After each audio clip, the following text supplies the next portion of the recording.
Hello dear students, welcome to my channel easy pharma with Kalyani. आज के हमारे इस वीडियो में हम देखने वाले हैं बायोकेमिस्ट्री का बहुत ही important topic, that is the metabolism. तो इसमें हम metabolism of carbohydrate, amino acid और प्रोटीन एंड लिपिड, इन तीन मॉलिक्यूल के मेटाबॉलिज्म के बारे में डिस्कस करने वाले हैं। तो वीडियो को जो है एंड तक जरूर देखिए और वन लाइक जरूर दे। तो चलो स्टार्ट करते हैं। मेटाबॉलिज्म मेटाबॉलिज्म यानी होता क्या है? तो देखिए डेफिनेशन क्या है। Metabolism is the study of biochemical reactions that occur in an organism to maintain the cell health and provide the energy for biological process. तो मेटाबॉलिज्म एक स्टडी है जो हमारे बॉडी में बायोकेमिकल रिएक्शंस होते हैं, जिसकी वजह से हमारी सेल हेल्दी रहती है और हमारे बायोलॉजिकल फंक्शंस के लिए एनर्जी भी मिलती है। तो उसके लिए जो स्टडी की जाती है रिएक्शंस की, तो उसे बोला जाता है मेटाबॉलिज्म। दूसरी भी डेफिनेशन है, देखिए, metabolism is the chemical reaction in the body cell that change the food into energy, the chemical changes that takes place in the cell or an organism। तो ये एक प्रकार की केमिकल रिएक्शंस है जो फूड को कन्वर्ट करती है एनर्जी में। तो ये होती है मेटाबॉलिज्म। तो ये सिंपल क्या है, बायोकेमिकल रिएक्शंस है जो हमारी ह्यूमन बॉडी में ऑकर होती है। तो इसमें दो प्रोसेस आते हैं, कैटाबॉलिज्म एंड द एनाबॉलिज्म। तो कैटाबॉलिज्म यानी क्या होता है? कैटाबॉलिज्म तो देखिए नाम में ही है, कैट यानी कट करना। तो कैटाबॉलिज्म क्या है? Catabolism is the process of breaking down large molecule into the smaller unit which can be used to release the energy. तो कैटाबॉलिज्म एक प्रोसेस है जिसमें मॉलिक्यूल को ब्रेक किया जाता है। तो इसकी वजह से क्या होता है, तो लार्ज लार्ज मॉलिक्यूल जो होता है उसका कन्वर्ट स्मॉल यूनिट्स में होता है और यहाँ एनर्जी रिलीज होती है। तो आप इस डायग्राम से समझ सकते हो, कैटाबॉलिक जो है, large molecules are broken down into the small one and here in catabolism energy is released। तो इसका उल्टा जो होता है वो एनाबॉलिज्म होता है। तो देखिए, एनाबॉलिज्म एनाबॉलिज्म यानी क्या? तो anabolism is the biochemical process in metabolism where the simple molecule combine to generate the complex molecule। anabolic reactions required an energy। तो इसमें छोटे छोटे मॉलिक्यूल्स मिलके एक बड़ा कॉम्प्लेक्स फॉर्म होता है और यहाँ एनर्जी रिक्वायर्ड होती है। तो इस प्रोसेस को बोला जाता है एनाबॉलिज्म। यानी एनाबॉलिक यानी क्या? तो small molecules are assembled into the large one and energy is required. तो कैटाबॉलिज्म एंड एनाबॉलिज्म ये दो टर्म अपोजिट है एक दूसरे से और ये दोनों जो है टाइप्स भी है मेटाबॉलिज्म के। उसके बाद में देखिए, मेटाबॉलिज्म ऑफ कार्बोहाइड्रेट हम यहाँ देखने वाले हैं। तो इसमें जैसे कि glycogenesis, glycogenolysis, glycolysis, aerobic oxidation, pentose phosphate pathway, glucogenesis. तो इस तरह से साइकिल्स जो है, जो यानी रिएक्शंस है हमारे बायोलॉजिकल सिस्टम में, तो उसके बारे में पढ़ने वाले हैं। तो यहाँ पर कुछ इंपॉर्टेंट डेफिनेशंस है, जैसे कि ग्लाइकोलिसिस है, glucogenesis, glycogenolysis and the gluconeogenesis. तो ये भी आपको क्लियर होने चाहिए। देखिए नाम में ही है ग्लाइकोलाइसिस। ग्लाइकोलाइसिस यानी ग्लूकोज का ब्रेकडाउन होना। तो डेफिनेशन कैसी बनेगी? The breakdown of glucose by the enzyme releasing energy and pyruvic acid. तो ग्लाइकोलिसिस साइकिल में पायरुवेट या फिर पायरुविक एसिड लास्ट में फॉर्म होता है एंड एनर्जी और ग्लूकोज का ब्रेकडाउन होता है with the help of the enzyme, that is the glycolysis. Second है ग्लाइकोजेनेसिस एंड ग्लाइकोजिनोलाइसिस। तो ग्लाइकोजेनेसिस, जेनेसिस यानी फॉर्म होना ग्लूकोज का। तो glucose is converted to glycogen during the glycogenesis. यानी ग्लूकोज का कन्वर्जन होता है ग्लाइकोजन ग्लाइकोजन में, यानी ग्लाइकोजन का फॉर्मेशन होता है, that is the glycogenesis. And glycogenolysis यानी ग्लाइकोजन का ब्रेकडाउन होता है ग्लूकोज में, जो हमें ग्लूकोज फास्टिंग के लिए जो है वो यूज होती है। उसके बाद में ग्लूकोनियोजेनेसिस। ग्लूकोनियोजेनेसिस यानी यहाँ glucose can be synthesize from the non carbohydrate precursor. तो यहाँ ग्लूकोज का फॉर्मेशन होता है नॉन कार्बोहाइड्रेट प्रिकर्सर से, तो उसे बोला जाता है ग्लूकोनियोजेनेसिस। यानी नॉन कार्बोहाइड्रेट मॉलिक्यूल से जो ग्लूकोज फॉर्म होता है उससे ग्लूकोनियोजेनेसिस बोलते हैं। ग्लाइकोजेनेसिस यानी ग्लाइकोजन का फॉर्मेशन होता है, ग्लाइकोजन लाइसिस यानी ग्लाइकोजन का ब्रेकडाउन होता है और ग्लाइकोलाइसिस यानी ग्लूकोज का ब्रेकडाउन होता है। तो ये है तीन चार डेफिनेशन बहुत ही इंपॉर्टेंट है। तो फर्स्ट है ग्लाइकोलिसिस। ग्लाइकोलिसिस यानी क्या? तो देखिए, ग्लाइकोलिसिस यानी यहाँ ग्लूकोज का लाइसिस यानी ब्रेक डाउन होता है। ग्लूकोज का ब्रेक डाउन होके जो एनर्जी फॉर्म होती है, तो उस साइकिल को बोला जाता है ग्लाइकोलिसिस। तो देखिए, यहाँ डेफिनेशन भी है। Glycolysis is the process in which glucose is broken down to produce the energy. It produce two molecule of pyruvate, ATP, NADH and the water. The process takes place in the cytoplasm. तो ये जो हमारी cycle है वो cytoplasm में होती है। तो साइकिल के ऑप्शनल नेम और वो साइकिल कौन सी लोकेशन में ऑकर होती है, ये आपको यहाँ याद रखना है। Cytoplasm of the cell and does not require the oxygen, यानी ऑब्सेंस, ऑक्सीजन के ऑब्सेंस में पायरुवेट, अगर ऑक्सीजन प्रेजेंस है तो वहां लैक्टेट फॉर्म होता है। It occurs in both aerobic and the anaerobic organism. तो ये जो साइकिल है aerobic as well as anaerobic condition में भी कंप्लीट होती है। तो ये साइकिल देखिए, ग्लूकोज फर्स्ट हमारा जो प्रिकर्सर मॉलिक्यूल होता है ग्लाइकोलिसिस में ग्लूकोज होता है, जिसका कन्वर्जन होता है ग्लूकोज 6 फॉस्फेट में in the presence of enzyme hexokinase. Then glucose 6 phosphate get converted into the fructose 6 phosphate in presence of phosphoglucoisomerase. उसके बाद में जो फ्रुक्टोज 6 फॉस्फेट बना हुआ है उसका कन्वर्ट होता है फ्रुक्टोज 1,6 बाइफॉस्फेट में in the presence of enzyme phosphofructokinase. उसके बाद में दो बाइफर्केशंस होते हैं फ्रुक्टोज 1,6 बाइफॉस्फेट के in presence of enzyme aldolase. One है glyceraldehyde 3 phosphate and another one is the dihydroxy acetone phosphate. तो ये दो मॉलिक्यूल है, इंटर कन्वर्जन होता है इनका। उसके बाद में ये जो है डिहाइड्रोक्सी एसीटोन फॉस्फेट यहाँ पे क्लोज हो जाता है और ग्लिसरॉल्डिहाइड 3 फॉस्फेट का कंटिन्यू साइकिल है। तो वो कन्वर्ट होती है 1,3 बाइफॉस्फोग्लिसरेट में। 1,3 बाइफॉस्फोग्लिसरेट कन्वर्ट होता है 3 फॉस्फोग्लिसरेट में इन प्रेजेंस ऑफ एंजाइम फॉस्फोग्लिसरेकाइनेज। उसके बाद में 3 फॉस्फोग्लिसरेट 2 फॉस्फोग्लिसरेट में कन्वर्ट होता है in presence of the enzyme phosphoglyceromutase. उसके बाद में जो 2 फॉस्फोग्लिसरेट है उसका कन्वर्जन होता है फॉस्फोएनॉल पाइरुवेट में in presence of enzyme enolase. And last step is 10th वाली, जिसमें फॉस्फोएनॉल पाइरुवेट का कन्वर्जन होता है पाइरुवेट में, और पाइरुवेट जो होता है is the last product in the glycolysis cycle. तो इसके लिए जो एंजाइम रिक्वायर्ड होता है वो है पाइरुवेट काइनेज। तो ये टोटल 10 स्टेप साइकिल है ग्लाइकोलिसिस, जिसमें ग्लूकोज का ब्रेकडाउन होके पाइरुवेट फॉर्म होता है in aerobic condition and in anaerobic condition pyruvate का कन्वर्जन होता है लैक्टेट में।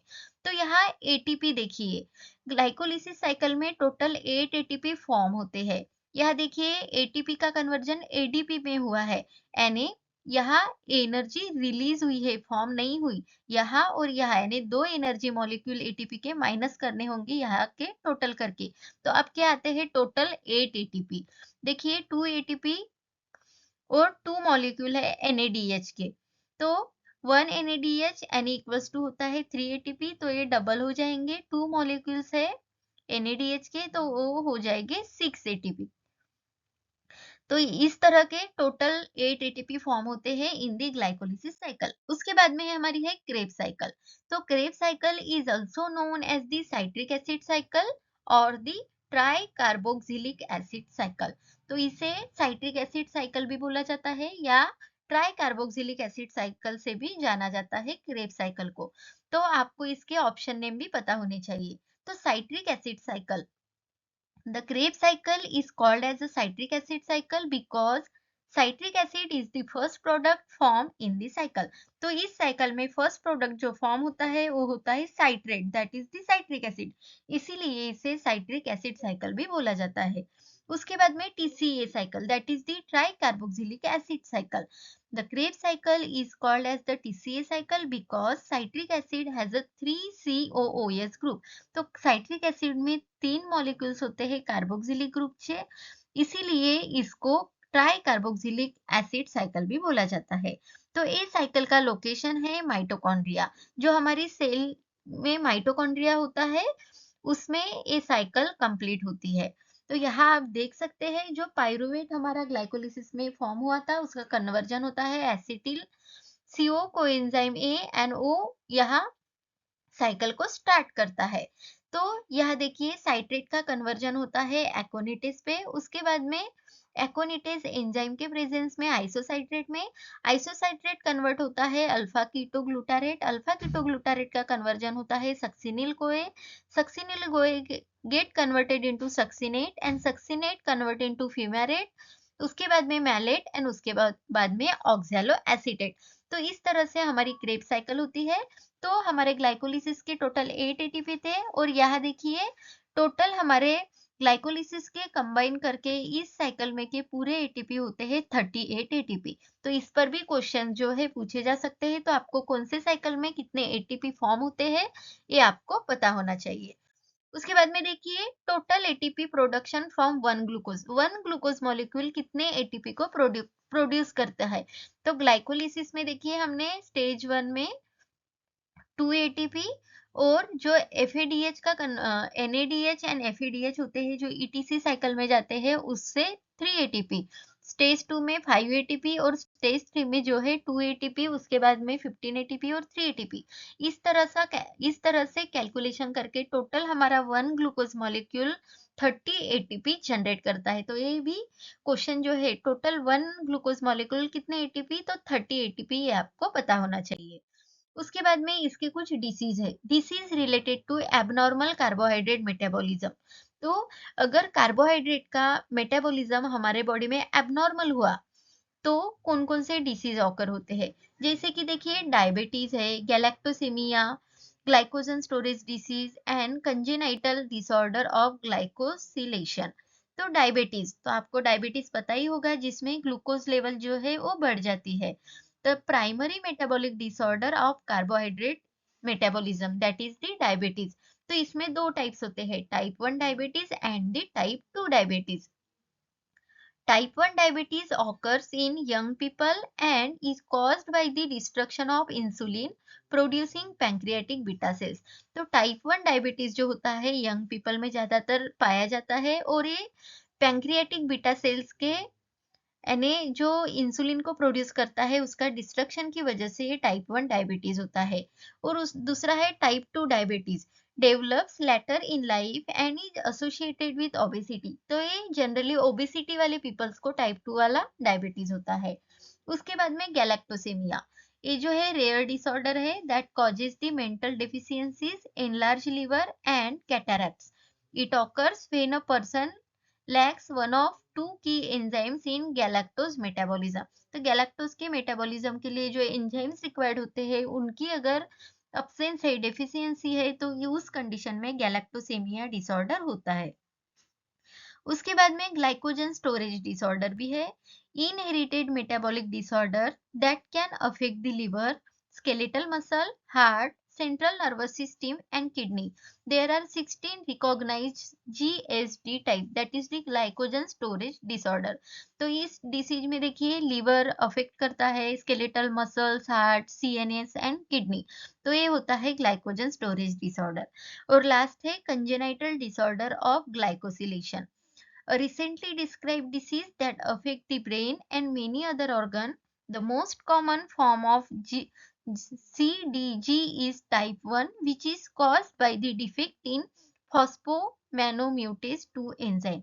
तो ये जो डिसीज होता है इसके लिए रिस्पॉन्सिबल हमारे एंजाइम्स होते हैं दैट इज द फॉस्फोमैनोम्यूटेज 2 एंजाइम जो है वो उसकी वजह से ये डिसीज होता है। तो ये है डिसीज जिसकी एन कार्बोहाइड्रेट के एबनॉर्मल मेटाबॉलिज्म से होने वाले। नेक्स्ट है मेटाबॉलिज्म ऑफ लिपिड। तो लिपिड मेटाबॉलिज्म क्या है, तो ये प्रोसेस है जिसमें break down, synthesising and storing the fat in the cell for the energy and other purpose. तो एनर्जी के लिए अगर लिपिड का ब्रेकडाउन होता है, सिंथेसाइज होता है, स्टोर किया जाता है तो उसे बोला जाता है लिपिड मेटाबॉलिज्म। तो lipolysis is the metabolic process that break down the fat glycerides into the glycerol and the free fatty acid. तो लिपोलाइसिस एक प्रोसेस है जिसमें ट्राइग्लिसराइड्स का ब्रेकडाउन होता है in the glycerol and the fatty acid that is the energy formation. तो ये एक हो गई। उसके बाद में देखिए कीटोजेनेसिस है एंड कीटोलाइसिस है। जेनेसिस यानी फॉर्म करना, लाइसिस यानी ब्रेक डाउन करना। तो कीटोजेनेसिस है यानी कीटोन बॉडीज यहाँ सिंथेसाइज होंगे, और कीटोलाइसिस है तो कीटोन बॉडी का ब्रेक डाउन होगा। तो देखिए definition, the process of synthesising the ketone body which occur mainly in the mitochondria of the liver. तो लिवर सेल में जो माइटोकॉन्ड्रियास होते हैं उसमें कीटोजेनेसिस होता है। कीटोजेनेसिस यानी सिंथेसिस ऑफ कीटोन बॉडीज। उसके बाद में देखिए कीटोलाइसिस, ये क्या है? The process of breaking down ketone bodies which occur in the mitochondria of extra hepatic tissue. तो एक्स्ट्रा हेपेटिक टिश्यू के जो माइटोकॉन्ड्रियाज होते हैं उसमें कीटोलाइसिस होता है। कीटोलाइसिस यानी break down of the ketone bodies.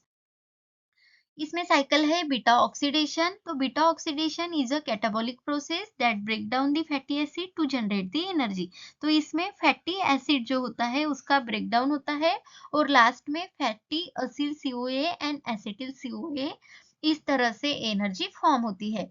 तो यहाँ भी देखिए फैटी असिल सीओए का कन्वर्जन होता है ट्रांस इनोइल सीओए में, उसका कन्वर्जन होता है 3L हाइड्रोक्सी एसिल सीओए, और उसका कन्वर्जन होता है बीटा कीटो एसिल सीओए, और लास्ट में यहाँ दो प्रोडक्ट आपको मिलते हैं, fatty acyl COA and the acetyl COA. तो ये है हमारी beta oxidation of fatty acid. यहाँ पर भी देखिए कुछ एबनॉर्मेलिटीज के यानी लिपिड का मेटाबॉलिज्म, एबनॉर्मल मेटाबॉलिज्म्स की वजह से कुछ डिसीजेस होते हैं। जैसे कि आपको यहाँ नाम ही याद रखने हैं कि कौन कौन से डिसीज लिपिड के एबनॉर्मेलिटीज की वजह से होता है। गाउचर्स डिसीज है, टाइसच डिसीज है, Fabry's disease, non alcoholic fatty liver disease, systemic carnitine deficiency, neutral lipid storage myopathy. तो ये जो है लिपिड के मेटाबॉलिज्म डिसऑर्डर्स है। फेबर्स डिसीज जो रेयर डिसऑर्डर है जिसमें fatty material build up in the joints, tissue and nervous system. तो जो हमारी नर्वस सिस्टम है, टिश्यूज है, जॉइंट्स है, वहाँ फैटी मटेरियल का बिल्डअप होता है यानी वो एक्यूमुलेट होते हैं फाइबर्स डिसीज में। उसके बाद में जो non alcoholic fatty liver disease था, the disease characterised by excess triglycerides accumulation in the liver. Liver में अगर excess amount of triglycerides accumulate होता है तो non alcoholic fatty liver disease find out होता है। उसके बाद में systemic carnitine deficiency, disorder that causes the weakness and lipid accumulation in the muscles. तो systemic carnitine deficiency and neutral lipid storage myopathy है, इसमें वीकनेस की वजह से होता है एंड लिपिड एक्यूमुलेट होता है मसल्स में। तो ये हो गए disease related to abnormal lipid metabolism. उसके बाद में मेटाबॉलिज्म ऑफ अमाइनो एसिड और द प्रोटीन। तो इसमें देखिए amino acid metabolism refer to the biochemical pathway that produce the breakdown and use of amino acid. तो अमाइनो एसिड के metabolism में उसका ब्रेकडाउन या फिर उसके यूज से जो एनर्जी फॉर्म होती है उसे बोला जाता है मेटाबॉलिज्म ऑफ अमाइनो एसिड। तो यहाँ मेनली तीन रिएक्शंस ऑकर्स होती है, deamination, transamination and de decarboxylation. तो ये आप स्ट्रक्चर देख रहे हो, ये है अमाइनो एसिड का स्ट्रक्चर, जिसके चारों साइड अलग अलग होते हैं, एक अमाइनो ग्रुप, एक कार्बोक्सिलिक ग्रुप, एक साइड में हाइड्रोजन एंड एक साइड में अल्किल ग्रुप अटैच होता है। तो डी अमाइनेशन में अल्फा कीटो एसिड फॉर्म होता है, ट्रांस अमाइनेशन में alpha keto acid plus amino acid and decarboxylation में अमाइन जो है वो बाहर चला जाता है। तो इस तरह से तीनों रिएक्शन हम वन बाय वन यहाँ देखने वाले हैं। General reactions of amino acid are transamination and the deamination of alpha amino group, and decarboxylation reaction gives the biologically active amines. तो चलो देखते हैं ट्रांस अमाइनेशन। ट्रांस अमाइनेशन तो नाम में ही है, यहाँ क्या होता है, ट्रांसफर होता है इसलिए ट्रांस है, और अमाइनो ग्रुप का होता है इसलिए अमाइनेशन है, तो नाम में ही है। तो ट्रांस अमाइनेशन क्या है? तो is a chemical reaction that transfer an amino group from an amino acid to a keto acid, यानी अमाइनो एसिड का कन्वर्जन कीटो एसिड में होता है यहाँ, यानी अमाइनो ग्रुप का ट्रांसफर होता है। तो आप यहाँ स्ट्रक्चर में देख सकते हो, यहाँ NH2 ग्रुप जो है अमाइनो एसिड का वो बाहर निकल चला जाता है, तो यहाँ कीटो एसिड बनता है, और कीटो एसिड को जो है अगर NH2 ग्रुप ऐड होता है तो अनदर अमाइनो एसिड फॉर्म करता है, यानी यहाँ एक अमाइनो एसिड और एक कीटो एसिड है, उनकी रिएक्शन की तो another keto acid and another amino acid यहाँ फॉर्म होता है। Related to that amino acid and keto acid. तो सिंपल आपको यहाँ ट्रांस अमाइनेशन में क्या याद रखना है का अमाइनो ग्रुप का ट्रांसफर होता है from amino acid to the keto acid. उसके बाद में देखिए transamination is the process by which amino group are remove from amino acid and transfer to the acceptor keto acid to generate the amino acid version of keto acid and the keto acid version of original amino acid. यानी यहाँ यही बताया है amino acid का कीटो acid version form होता है और keto acid जो है उसका अमाइनो एसिड वर्जन फॉर्म होता है इन दी ट्रांस अमाइनेशन रिएक्शन। और यहाँ एंजाइम होता है ट्रांस अमाइनेज एंजाइम। उसके बाद में डी अमाइनेशन, तो यहाँ देखिए डी अमाइनेशन यानी यहाँ अमाइनो ग्रुप रिमूव किया जाता है, बाहर चला जाता है। Deamination is the process of removing an amino group from the molecule. तो हमारा अमाइनो एसिड है तो उसमें का अमाइनो एसिड ही बाहर निकल चला जाता है in the form of ammonia and आपको मिलता है कीटो एसिड। अमाइनो एसिड से कीटो एसिड मिलता है और अमाइनो एसिड जो है वो रिमूव किया जाता है इन दी डी अमाइनेशन। उसके बाद में third reaction that is the decarboxylation. तो decarboxylation the removal of carbon dioxide from the organic acid। तो decarboxylation यानी CO2 को रिमूव किया जाता है इस decarboxylation reaction में। Amino acid decarboxylation is the chemical reaction that breaks the bond between the carboxylic group and the rest of an amino acid, releasing the carbon dioxide and forming an amine। तो यहाँ पे जो amino acid का structure आप देख रहे हो, यहाँ अमाइनो यानी बॉन्ड ब्रेक होता है between the carboxylic group and the जो रिमेनिंग बचा हुआ स्ट्रक्चर है उसमें से कार्बोक्सिलिक ग्रुप का बॉन्ड जो है वो ब्रेक होता है और अमाइन जो है रिमूव किया जाता है यानी CO2 रिमूव किया जाता है और अमाइन फॉर्म होता है इन दी डीकार्बोक्सिलेशन। तो आप यहाँ स्ट्रक्चर में भी देख सकते हो CO2 जो है बाहर निकल जा रहा है इन दी डीकार्बोक्सिलेशन। उसके बाद में हमारी साइकिल है that is the urea cycle. The urea cycle remove the ammonia from the blood and make urea. तो इसमें क्या किया जाता है, इस साइकिल में ब्लड में से अमोनिया को रिमूव किया जाता है और यूरिया का फॉर्मेशन होता है which is eventually excreted in the urine, जो हमारे यूरिन में रिमूव होता है। This cycle is carry out by the cell of the liver. तो ये जो हमारे साइकिल है लिवर के सेल में होती है।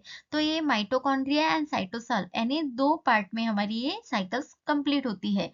तो यहाँ देखिए पहले क्या होता है, तो फॉर्मेशन ऑफ कार्बोमाइल फॉस्फेट जो माइटोकॉन्ड्रिया में ही होती है। उसके बाद में उसका कन्वर्जन होता है सिट्रुलिन में और सिट्रुलिन जो है वो ट्रांसफर होता है साइटोसॉल में और सिंथेसिस करता है अर्जिनोसक्सिनेट।